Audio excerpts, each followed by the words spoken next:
Hello and welcome to All for United. It's another episode of the United Daily Podcast. Thank you for joining us.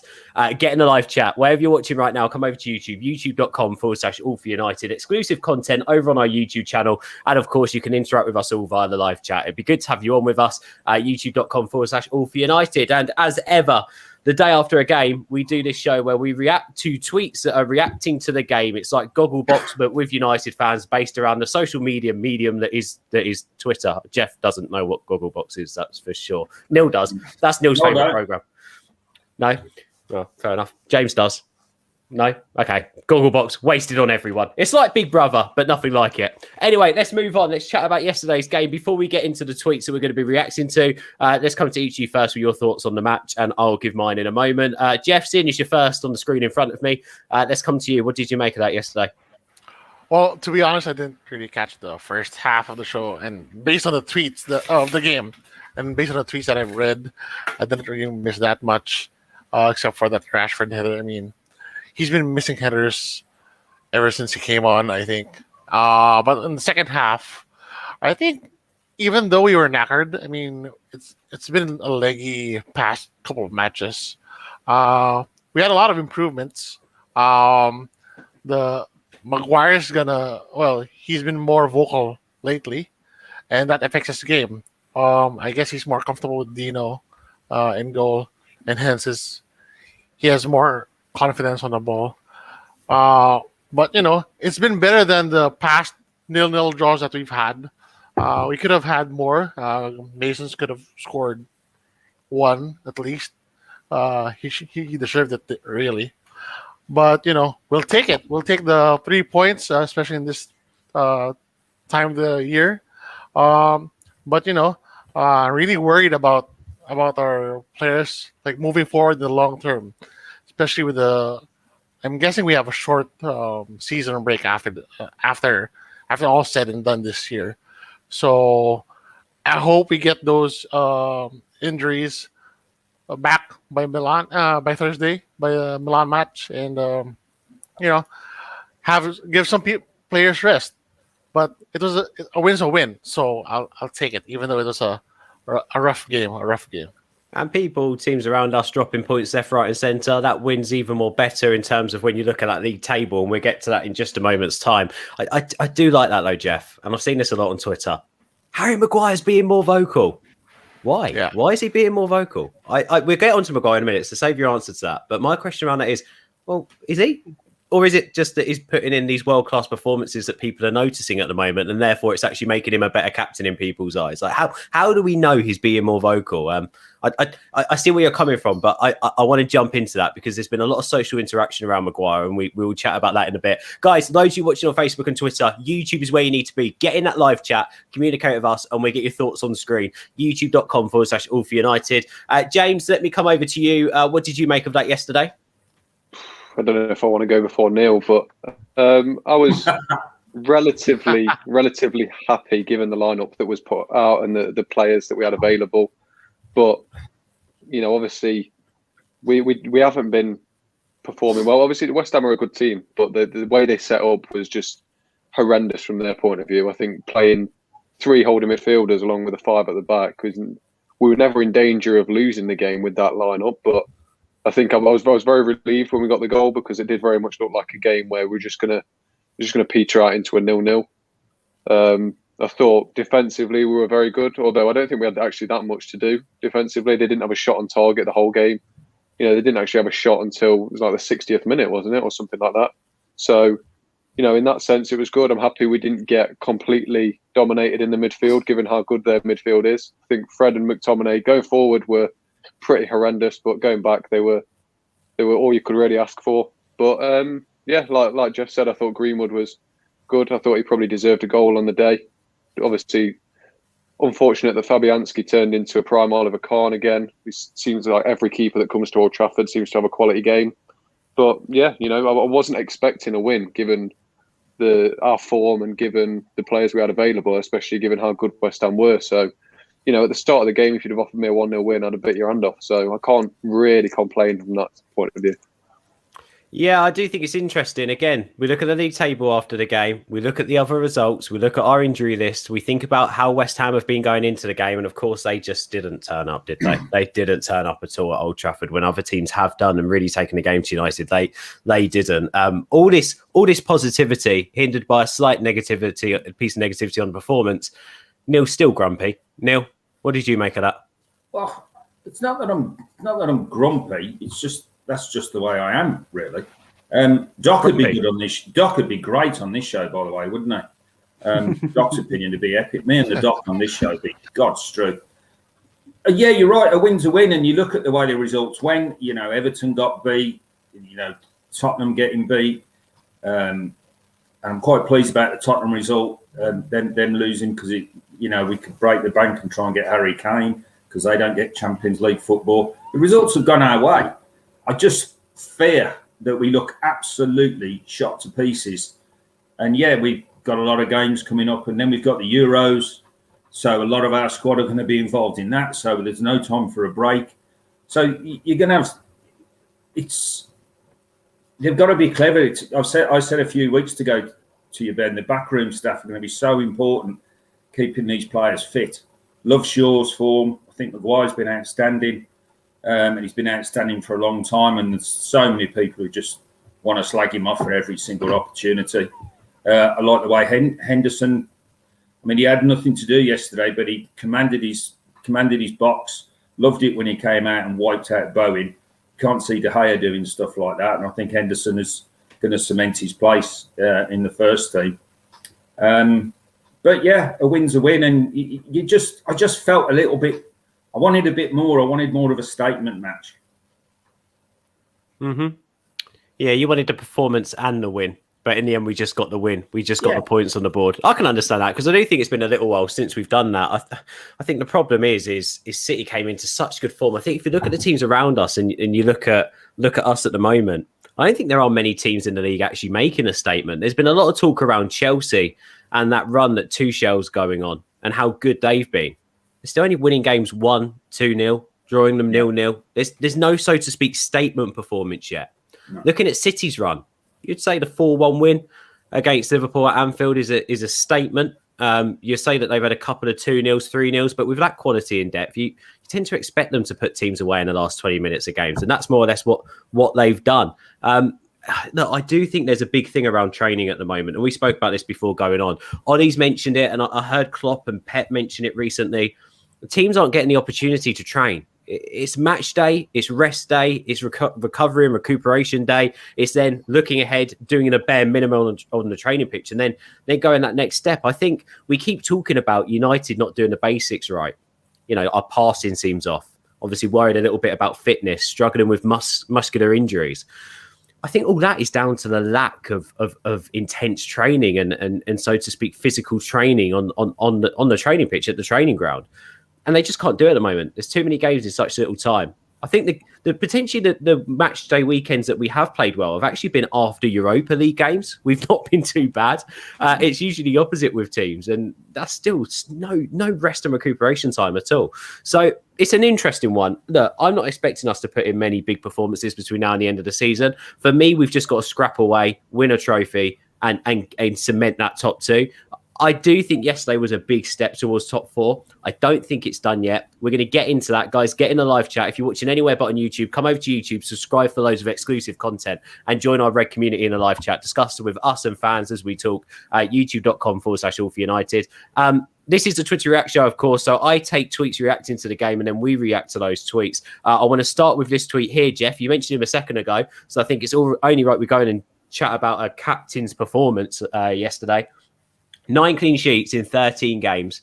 Maguire is criminally underrated. Another excellent performance from the skipper. That's what Jamie Ward tweeted yesterday. I agree with him. I think Maguire's been fantastic for a while. And we keep talking about the problems with our defence. I don't think our problems are defensively at all.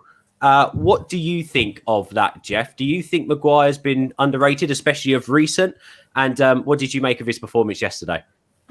Of course, he's been underrated. I mean, with the 80 million price tag, and everyone's gonna make mistakes, and it's been magnified because of that transfer fee.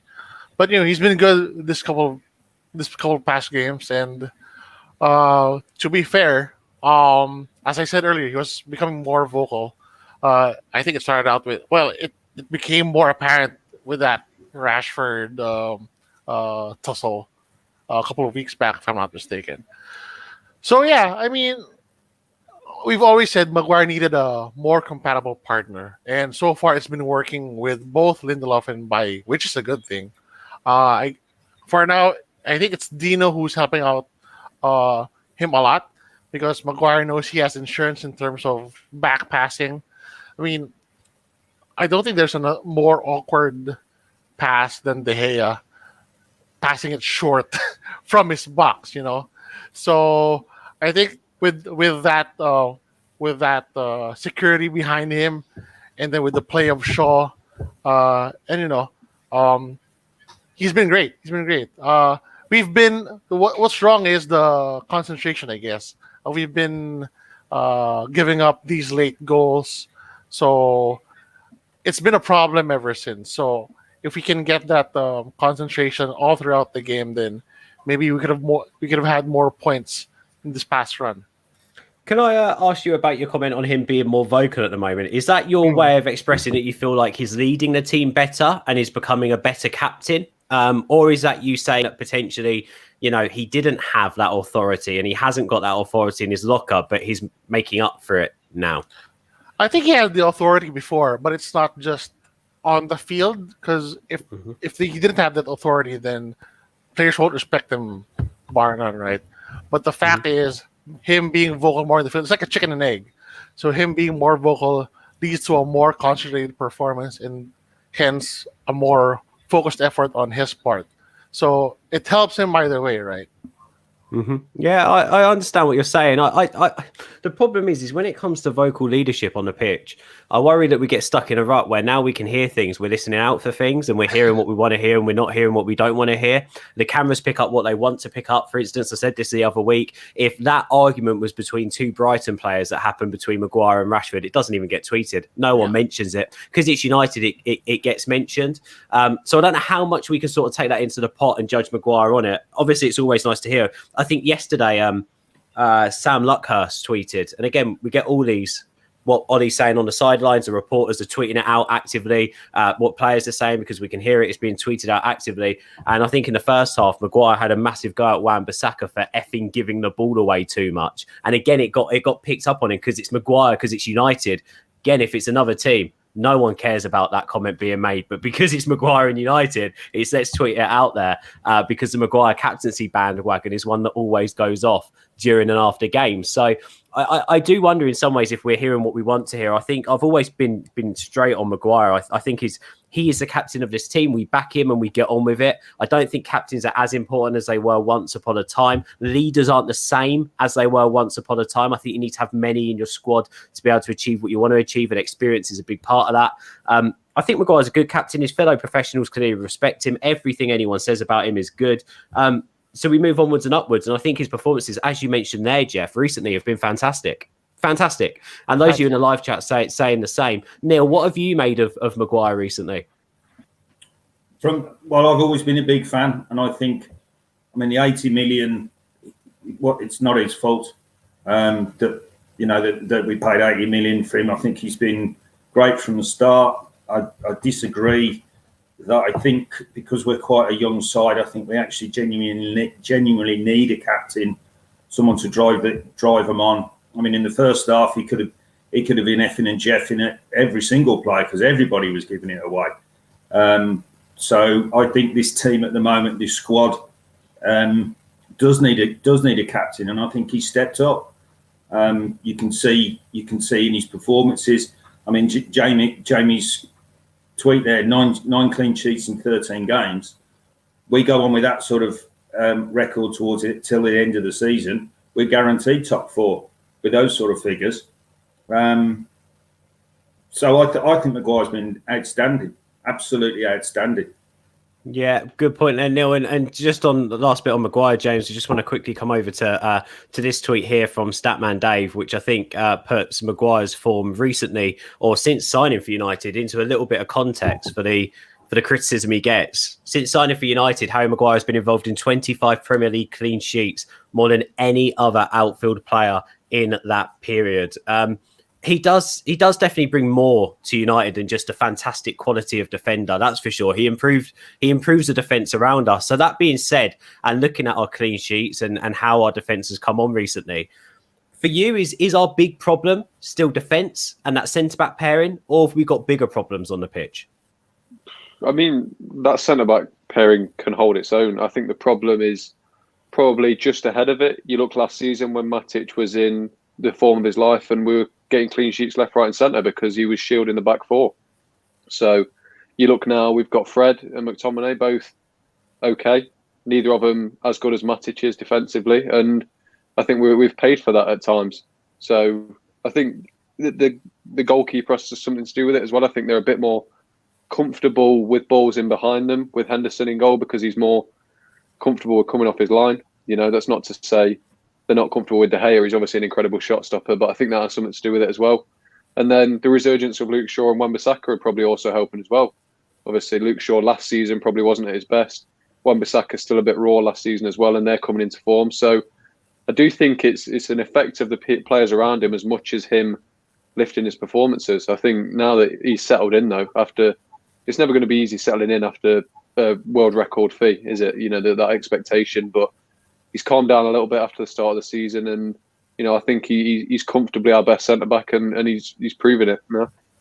Yeah, I'd agree with that. And I think it's all boding well. I do want to echo Neil's comment there. If we can continue that run of 9 clean sheets in 13 games between now and the end of the season, not only do we easily get top 4, we get top 2 and we win a trophy potentially. And it is that defence that, you know, is keeping clean sheets. And our problem now isn't defensively, I don't think. It's what we're doing going forward, making that creativity count, making sure that our players up top are converting and scoring goals. And I think yesterday we saw a glimpse of what Mason Greenwood can do as our number 9, Jeff. Vintage United says, I actually feel a bit sorry for Mason at the moment. His overall game and performances have improved a lot in recent weeks, but he's just not finding the back of the net. Could and probably should have had 3 goals and assists last night. He was spectacular last night, wasn't he, Jeff? Mason Greenwood. Just a few highlights from his performance for you. He was, yes. I think he's gaining more confidence by the game. He's taking more shots. Particularly, what I want to point out is that breakaway from Rashford, and then he was leading the line, and then Rashford was coming onto his left. Good thing he didn't lay it off. I mean, too bad it hit the post, like right smack in the middle of the post. But you can see that he's gaining confidence, and any game now he'll get that back.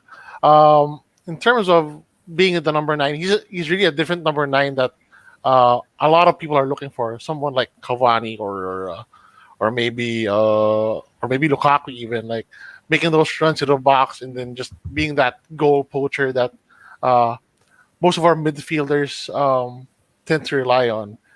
He's more of a second striker / number 9 that he comes short and then he dribbles his way and then tries to make a shot out of nowhere. But you know, he can definitely hold his own, and I'm excited for the years to come.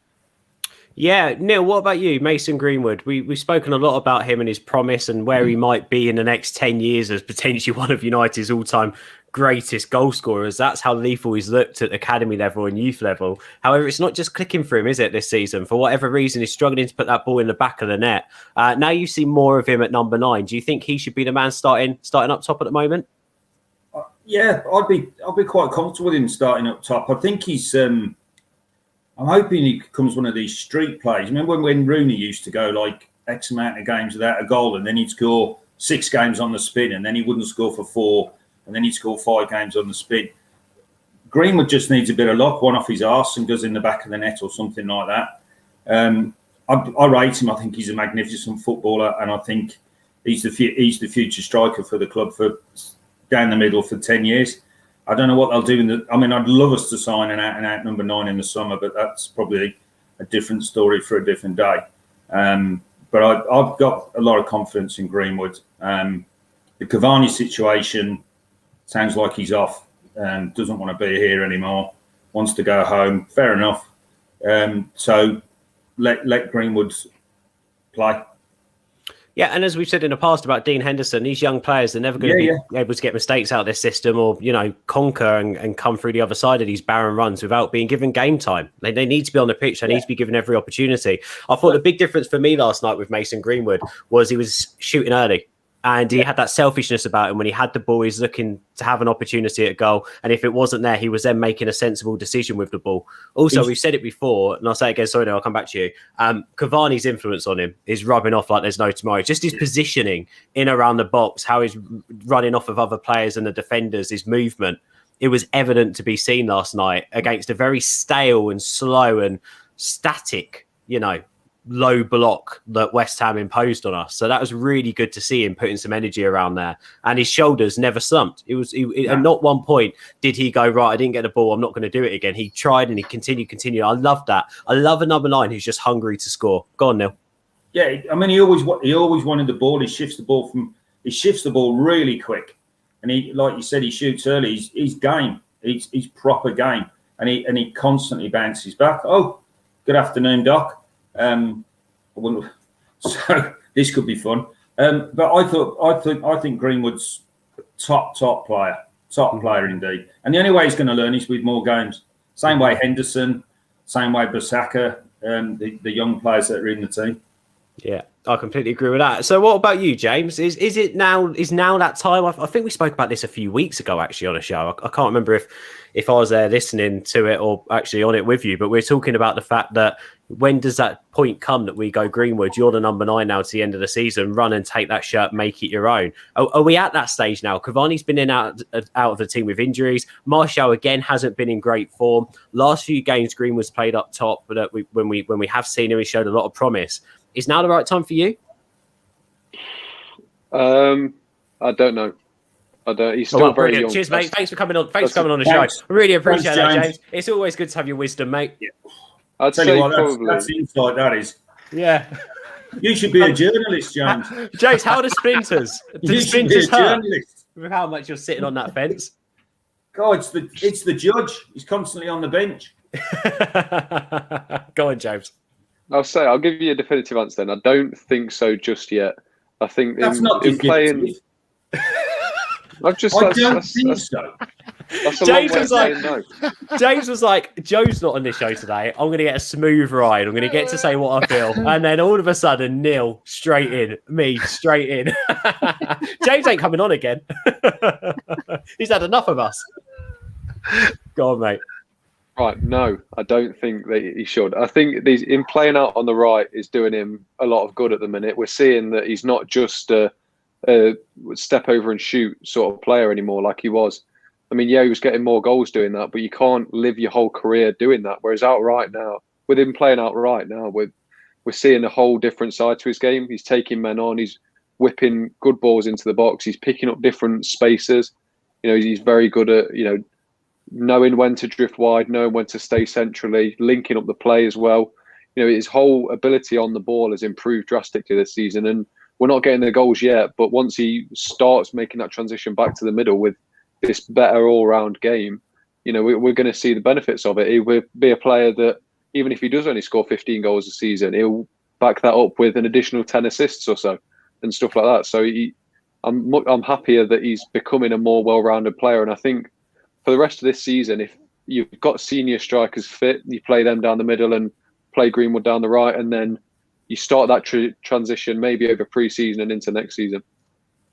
I do think it's interesting with Greenwood, as you say, what he's learning out there on the right-hand side. I was just thinking to myself the other day that that cross with his left foot, it was superb. Rashford should have scored that header without a doubt. It was a fantastic ball in the box, and it was, a quick duck and dive back on the left peg into the box in a perfect position for a number 9 to head that in.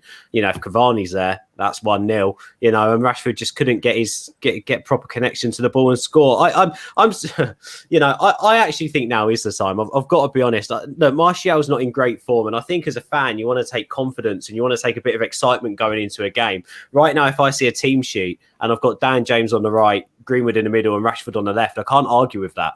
And it's got a bit of everything. James is going to be solid. He's going to help back up Wan-Bissaka, although that final ball, we're going to struggle a little bit. I still think that he doesn't deserve to be taken out the side. I still think he's been putting in a shift. And then you've got Greenwood again. I get excited about Greenwood. And I thought his play with Fernandes yesterday was something that not a lot of people have touched on, but the way he was coming short and him and Fernandes were playing off of each other was really, really nice. It reminded me of post-lockdown, how Martial and Fernandes were linking up and playing together. But again, that hasn't been there yet this season. And of course, Rashford is just a first name on the team sheet at the moment, isn't he? He's straight in on that left-hand side, whether you think he's in good form or not. He's just got that moment. He can always have that moment and score, but then he can also frustrate the crap out of us by not taking those chances that he should be scoring. So yeah, it's an interesting one. I just want to see him get a run of games and then see where we are. But I do also agree with you, Neil. I don't think that should hinder or stop us going into the market for an out-and-out number 9. We desperately need an out-and-out number 9. So who knows? Who knows what's going to happen? First name Harry, second name Kane. Harry Kane? Yeah. Really? Spurs don't get in the Champions League. He's off. You take Kane over Haaland? Yeah, because I tell you what Kane gives you. Guaranteed, absolutely nailed on guaranteed, 25 goals a season.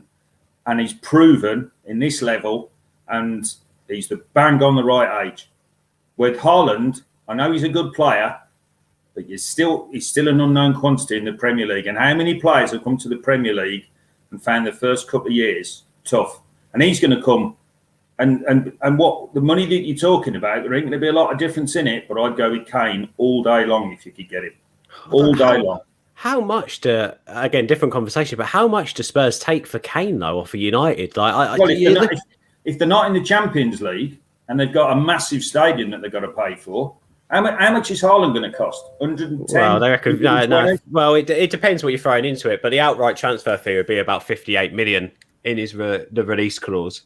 Yeah, but if you've got all the other half the world bidding for him, it ain't going to be 58 million, Ben. Well, no, because if you pay out his release clause, how do we know you if get he's the opportunity to speak to him. He might not be interested in United. Well, no, I'm actually with you. Kane's interested. I think Haaland's a beast. I think he's a fantastic footballer. And again, Kane, you look at Kane yesterday. He did nothing the whole game, and yet he nearly rescued Spurs. And he's guaranteed 25 goals a season, Kane. Well, that's the guarantee. With Kane, he gives you more than just that number 9, doesn't he? Exactly. He gives you a leader, he gives you a captain, he gives you tons of experience in the league, he gives you a fantastic set-piece taker as well. Exactly. I'm with you. And we've seen a different part to his game this season where he loves the press. I've never seen Kane be that point of the he press. doesn't need to work as hard as he does at Spurs. At United, he'll have a solid midfield, a solid defence behind it. He won't need to work as hard. He can just concentrate on scoring goals. And he's brilliant at that. He's brilliant. Yeah, I see that my only worry, James, you can jump in here if you want and have a little say on this. My only worry with Kane is actually getting him. I love the fairy tale and the make-believe of actually having Kane up top for United, but I don't know how we get him from Spurs. James, do you ever see a world where United could have their main man as Harry Kane up top? Because I do agree, in history, if history tells us anything, the perfect transfer to happen will be that number 9 from Spurs, England's number 1 striker, to Manchester United. It's just a natural fit. It's what's happened in the past. But how does it happen now in this economy and the way everything is? Balls to the economy. We get the Glazers, stick the bloody hands in the pocket and balls to the economy.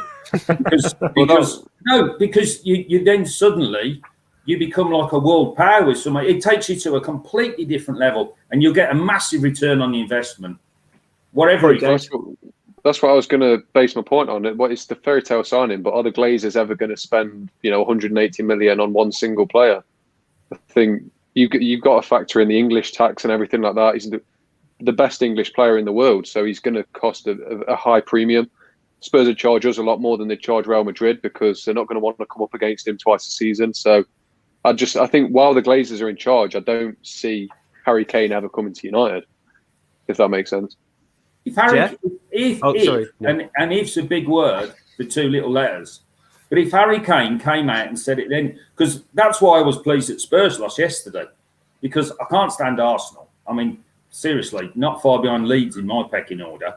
But I'm glad they beat Spurs, because it keeps Spurs out of the top 4. Harry Kane wants Champions League football. He might turn around and say, right, I want to leave. I want to go. This is where I want to go. He could force it. Jeff? Yeah, well, I do agree that he will be a really good signing. But Daniel Levy just hates us like right there, and just to piss us off, he'd rather sell him to City than to United. So, and with a Glazer ownership tells us we'd get an option B. Like if Harry Kane was an option A, we'd get an option B, like maybe Raul Jimenez or something, So, it's a very, very fairy tale signing if you ask me. But I'd want him to be on that side. So yeah. Do you know what? I said this at the start of this. Well, not at the start of the season when we were. When was this? About November, end of November. I did say we're a Harry Kane away from winning the league, and I still stick by that. I still think Harry Kane gives you so much more than just a number 9 and goals, and he does fit this Oles system, pressing from the front, attacking fast, bringing other players into play, slick passing. He's a fantastic passer ball as well. He fits the mold perfectly. It's just one of those, isn't it? It's like, how do we get him? I just cannot see a world where Spurs sell Harry Kane to Manchester United. Exactly. Just can't see it. I don't disagree with you, Neil. I just can't see it ever happening. They can have Martial. Do a straight swap. do you know with what? Jose there? Jeez. I don't know. Joke. You joke. I'm just trying to get James to laugh at me for one. You joke, but it will probably take a deal like that for it to happen. We've got the pieces. We've got the pieces. We could throw players in. Lingard. Oh, they can have Lingard. Lingard and 20 million for Harry Kane. Well, we know Mourinho likes Bailly. We know he likes Bailly, and we know he likes Martial. So there's two. So there's 2 players. You put a package together. If you shoot for the stars, you might hit the moon, and that's it. Go for Kane. Bloody hell! We're the biggest club in the world. I want to go and play Football Manager now. Just have Harry Kane playing up front for Man United. You get the money back in shirt sales.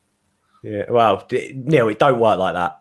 Don't get me into that. I know it doesn't. But they'd sell 10,000 shirts in the first 24 hours. Just to James and me. I would have 5,000 each. And James could take that Ajax shirt off. Can I add as well that I think Harry Kane, in a sense of development, I think Harry Kane would be a better signing than Haaland, because by the time Harry Kane's dipping in performances, Greenwood will be coming into the time when he's really becoming a proper player, and that natural transition will be a lot smoother than if you've got a 20-year-old Haaland and a 20-year-old Greenwood fighting for the same position. I agree. Ben's just taking the mickey out of me on Twitter now, by the way. I'm not taking the mickey out of you. I completely agree with it. I could do a whole show on this. How do we get Harry Kane from Spurs? Like, genuinely, I would be. Oh, you don't understand how odd. That wouldn't just be that would be our best signing for probably the past 20 years if we signed Harry Kane. Best signing since Cantona. Because Harry Kane would give you another 5, maybe 6, 7 years with the way he plays. I know he's getting a few injuries, but then James's point, Greenwood steps in, bang, you're off. Exactly. And Greenwood can still play around him. And I'm not being funny. If you've got strikers in Kane, well, you've got Kane, you've got Greenwood, you've got Rashford. Potentially, we're still looking at that right wing position. Even if you've got Sancho. Oh, God, imagine a Sancho, Kane and Rashford front. Like, oh, don't. Right, we need to move on. Because I'm getting too excited. I still don't believe we need Sancho. I think we do. Read Just my article. You can have Kane. You can have Kane, but I'm having Sancho. Final tweet. Jeff, I'm going to come to you first. In the Premier League fixtures this season, United are unbeaten against the current top 6 with 4 wins and 4 draws. A lot has been made about all the draws we've had with the big 6 clubs. But when it comes to playing those around us in the actual league, we've not done too badly and we've managed to pick up a good amount of points. Is that progress for you? And do you think we can continue it to get a top 2 finish this season? Yeah, it's completely different top 6 that this tweet is referring to, and you got West Ham. I just checked it now. West Ham, Everton, and then, well, of course, Leicester, Chelsea's going to always be there, in Man City. That's progress in a sense that, we can hold our own, regardless of the lapses of concentration or the last minute goals that we give up. I mean, at least we lose points to the right teams, unless you count the Sheffield United ones in the West Brom game. So don't warm me up. So yeah, I mean, given the state of play of the league right now, their condition, Man City's out of this world right now, so we're just not considering them. But against Leicester, Chelsea, City are not out of this world. We spanked them the other weekend. They're beatable. Come on, we're out of this world. Of course, City. If it's City United, then that's a different ballgame altogether. But against the rest of the league, no one's gonna beat them like we did. So yeah, it's an improvement. And if, as Neil said, if we keep up this form, regardless who we're playing, then we might end up in the top 4, and the best is top 2. So. Sorry, I've just seen a few of the comments on Rashford, Kane, Sancho. Like England, Ugly United, Bear, what are you on about? What is he on about? Get me Ugly on. Bear, I love you. You're brilliant in the live chat. But what are you talking about? Go on. Look, I'm not a stats person, but sometimes when you're a number 9, stats talk more than performances, because a number 9's job is to score goals. A number 9's job is to have an impact on goal scoring opportunities. Go and have a look at Harry Kane in the last 4 or 5 seasons and what he produces season on season. He is so consistent, and not only that, he's a freaking good footballer. He's a good footballer. Harry Kane that's playing football in the Premier League. I think Ugly Bear has gone back and he thinks that Harry Kane is Janssen or someone else at Spurs side. Harry Kane. Come on, Ugly Bear. Come on, mate. You've got to get on side on this one, bro. Come on. Neil, let me come to you. Ollie, United, this isn't spoken about much. The top 6 clubs this season, although different, a lot of them getting a lot of plaudits for how good they are. We haven't dropped points to any of them. So what do you make of this? I'm quite surprised at that stat, to be honest, because, but like Jeff just mentioned, Sheffield United, West Brom and Crystal Palace is going to haunt us till the end of this season if it all goes a bit wrong, because there's 7 points that we absolutely threw away. And then we're home and hosed, if that. So, yeah, I'm quite surprised with that one about the current top 6. And so be it. Does that say that they can only get up for the big games? Is another way of looking at that stat? Because our record against the bottom 4 ain't as good as our record against the top 4, obviously.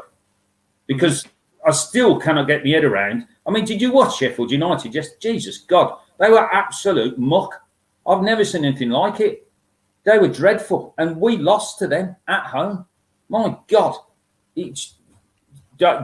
On to James. I'm off.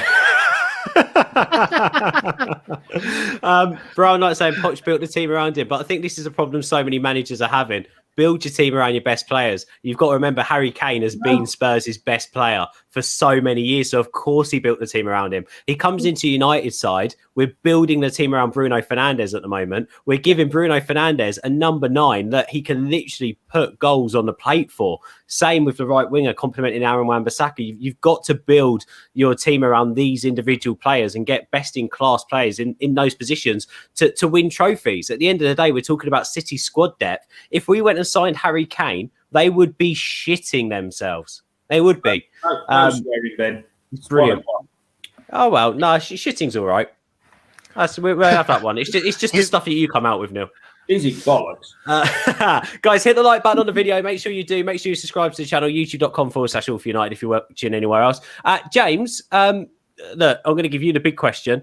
Is it statistics like this that potentially get overshadowed by some fans, some media, that is why United are keen to get Ollie tied down? Because let's face it, we are showing progress in so many different areas that potentially aren't spoken about as much. The contract talks are out there. Would you say that improvements in these areas are the reason why he needs to get his hands on that new contract? And what do you make of that talk? I think to answer your first question, I think stats like this is ridiculous how under the radar they go. You know, everyone, including mainstream media, are more than happy to point out when United are doing badly or when they've got a certain record that doesn't quite fit with what United are in, what United stand for. But you know, these stats, that's the first time I've seen that stat. So it shows how under the radar it goes. I basically live my life on Twitter and surprised I haven't seen it. Can I give you one more? James, can I give you one more? Someone's just tweeted this to me. So this might be wrong, okay? But apparently in all competitions, it's just been tweeted to me. So if this is wrong, Tabsy, this is your fault. United have lost once in 26 weeks of league football. Who to? Yeah. That would have been to Sheffield United.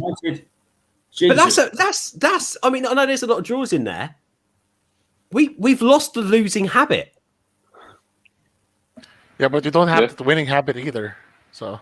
Oh, but if you're picking up points, at the end of the day, we need to pick up points to get top 4 more than anything at the moment. We didn't mount the title race, but not that one. but it's not bad. It's not a reason to sack your manager, is it?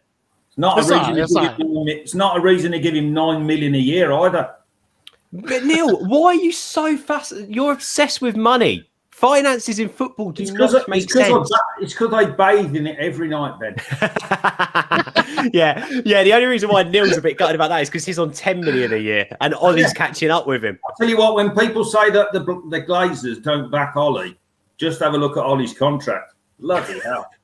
James, though, what do you make of that? Again, you say that. Why do things like this actually go under the radar? There's always been a thing in the media about United, isn't there? The biggest club in England. Everyone else is going to want to downplay them, aren't they? So the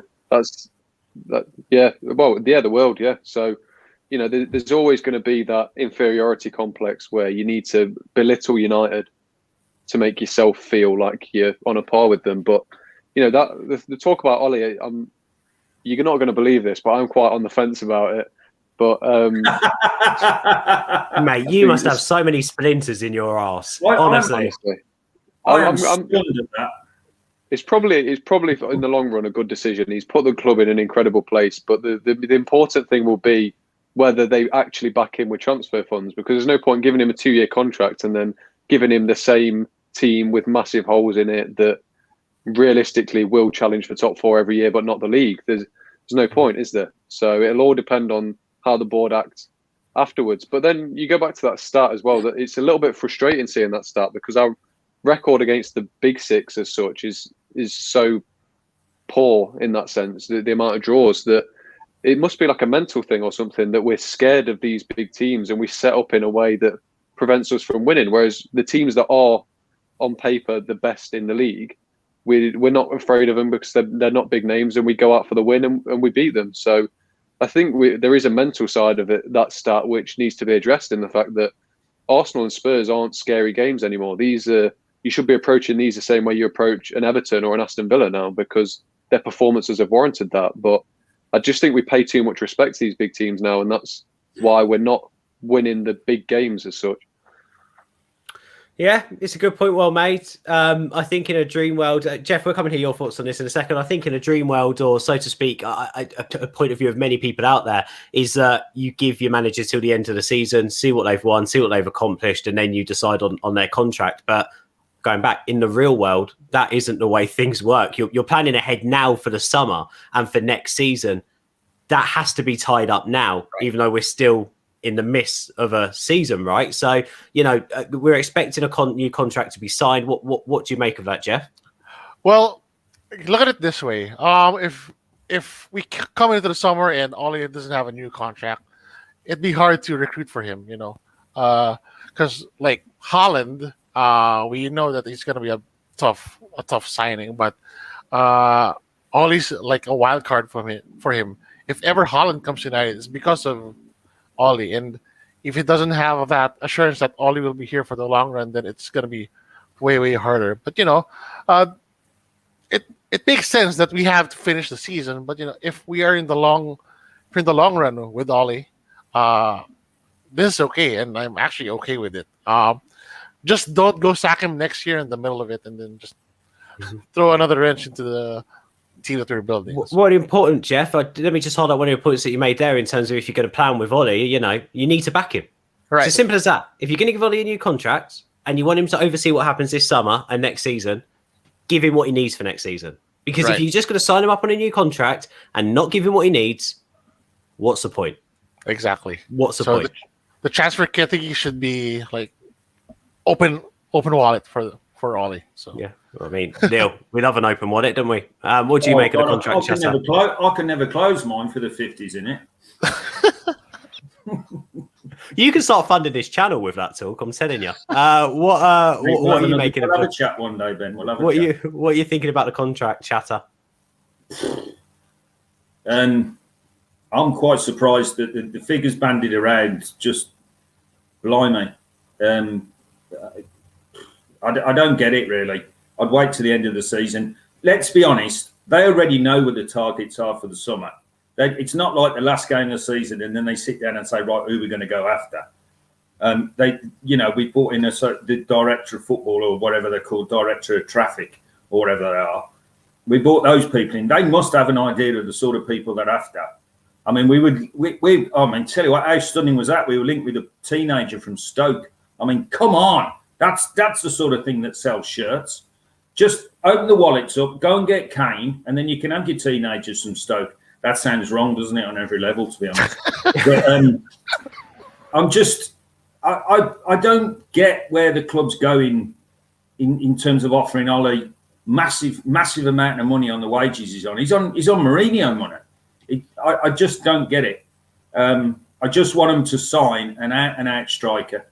And I predict now that Haaland will go to Chelsea. Chelsea? Interesting. Yeah, because Abramovich, he's going to open the wallet. Interesting. I do want to point out one thing here. Jamie's put on the live chat before we go his dream United team.